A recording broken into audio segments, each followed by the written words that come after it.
See, every day that you wake up and you continue to do life, you will realize that certain things that you experience, whether it's a weekly thing, a monthly thing, a yearly thing, there will be teachable moments, not only for you, but for the people around you.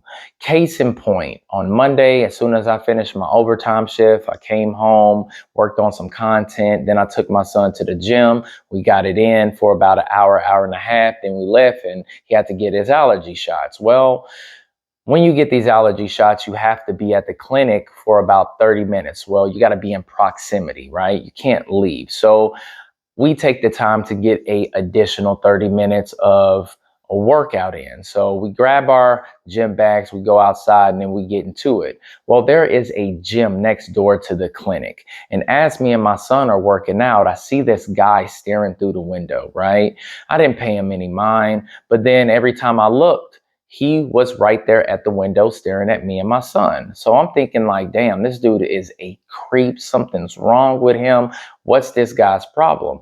But I'm not saying anything because my son is there. We got to stay focused on what we're doing. Well, about 15 minutes later, this guy comes out there. He introduces himself. He says, I'm the manager at this gym. And I couldn't tell because the dude was overweight and he had on a tank top. His belly was all out. It looks like he's never lifted a weight in his entire life, right? But we'll get to that a little bit later. And the guy asked me, says, is that our equipment? And me and my son looked at each other. And I looked back at him. And I said, no, it's not. And he's like, well, are you sure? And I was like, what do you mean, am I sure? But before I finish this story, you know what I'm about to say. It is Thursday morning thoughts. It's A.T. Malone, the first in my name because the second is already here. If you haven't already, please like, share, subscribe, hit that notification bell for more videos from your boy. Now it is exactly 5:04 a.m. and your boy is on time. First day of the work week, and that's something that we have to do. Punctuality is key. I got a good chest pump in this morning. I didn't drag my ass, even though I was already tired going in that garage because I had to do the yard yesterday, guys, in that hot ass sun. So we got it taken care of. You see, I'm up, I'm dressed. I feel active. I feel motivated to make sure that I get this first day of the work week knocked out, make sure that I am being as productive as possible, earning my paycheck and making sure I am the best guy in my department. But anyways, just to continue the story, after this overweight, out of shape gym manager asked me if I was sure that that wasn't the gym equipment, even though our gym bags are on the ground. You can't miss them. I got a big white one. My son has a big red one, right?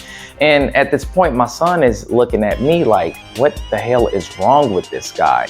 And I'm already kind of in a mood because I'm tired. I worked some overtime. I'm in this hot ass sun. I already worked out that morning, before. And then I also worked out in the gym with my son and I'm working out currently. So this guy is distracting everything that's going on between me and my son. Now, I could have taken offense to what this guy was saying. I could use the race card and say, well, why is this white guy bothering me and my son, these two black males, right?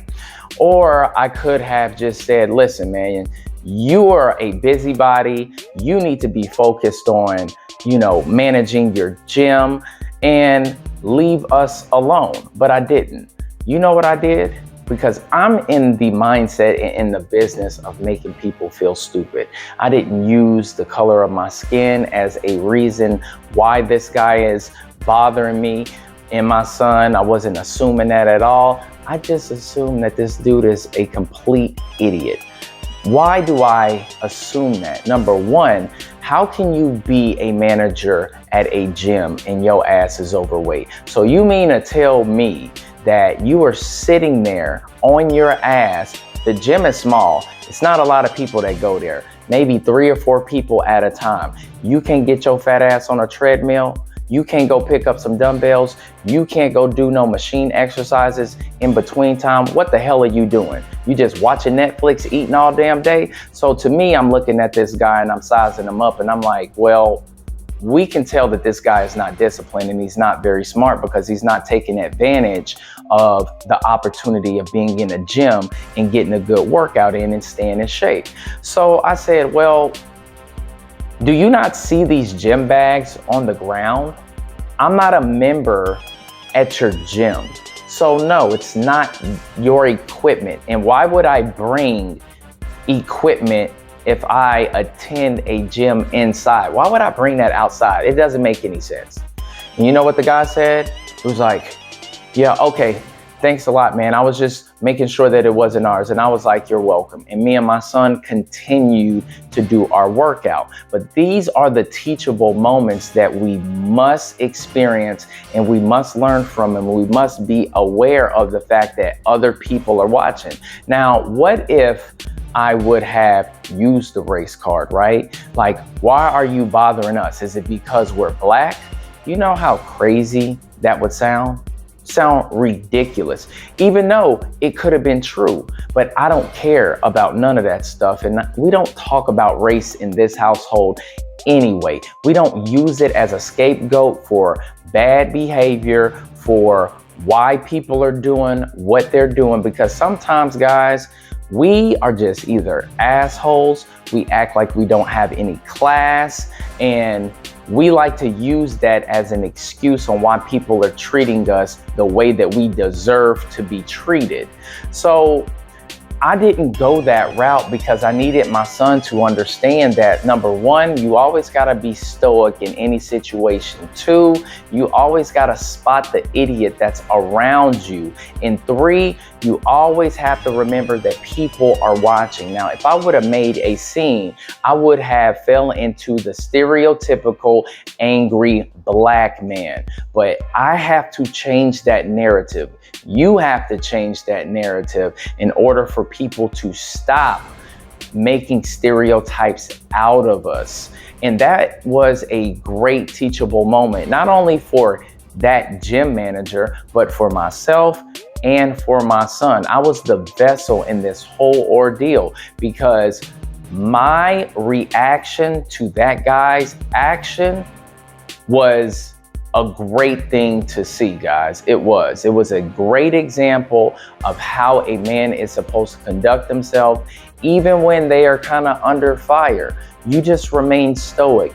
You make these people look like idiots, like fools, and it feels good making them look like that instead of causing a whole scene, having to get physical with the guy, having police being called. It was unnecessary. Plus, shoot, my son had a basketball game that evening. I don't have time to deal with unnecessary drama. So, guys, you have to realize that you are going to experience certain situations in your life that you have to choose what course of action is best for that moment.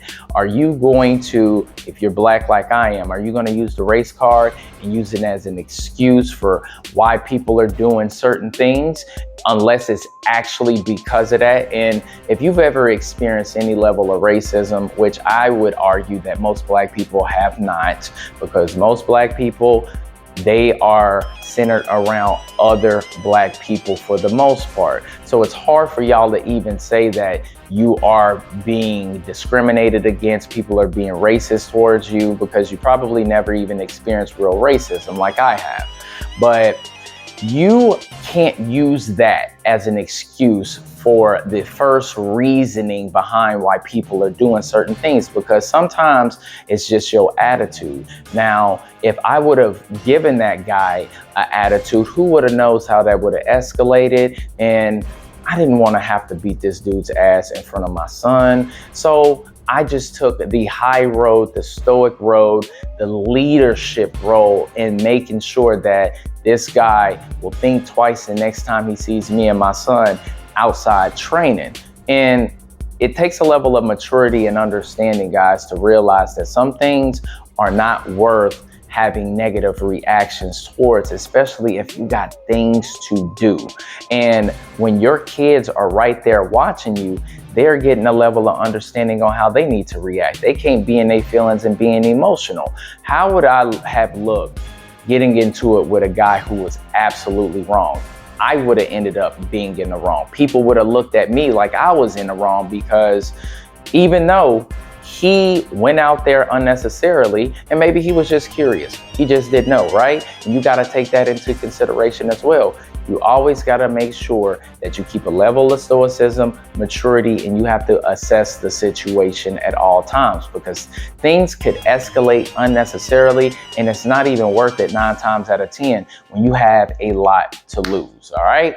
Well, that was my Thursday morning thoughts. I hope you guys enjoyed the story, got the insight, get an understanding of why I reacted the way that I did, because you already know calm heads always prevail. Some things are not worth going into a negative route, and that's just what it is. Don't forget to like the video, subscribe to the channel, and I'll catch y'all later. Peace. That's where my guitar at.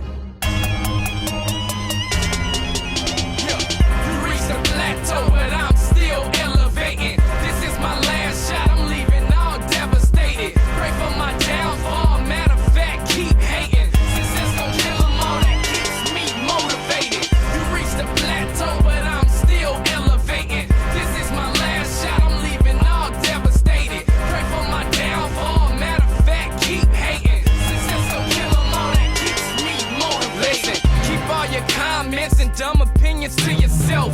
Your guilty conscience will be the cause of your death. I'm a soldier, man, I take care of myself. I'm self-made, I rarely ask anyone for help unless I really need it. Make sure my task completed. Came from the vine, deep-rooted and heavy-seated. The flow's a gift from God, so every track I'm on, I'm blessed. Competition ain't nothing, if you want it, come get it. Give you a ride of a lifetime so you won't forget it. Burn, let them burn like the punchlines acidic. Keep your peace treaty, you're weak and pathetic. Against all odds,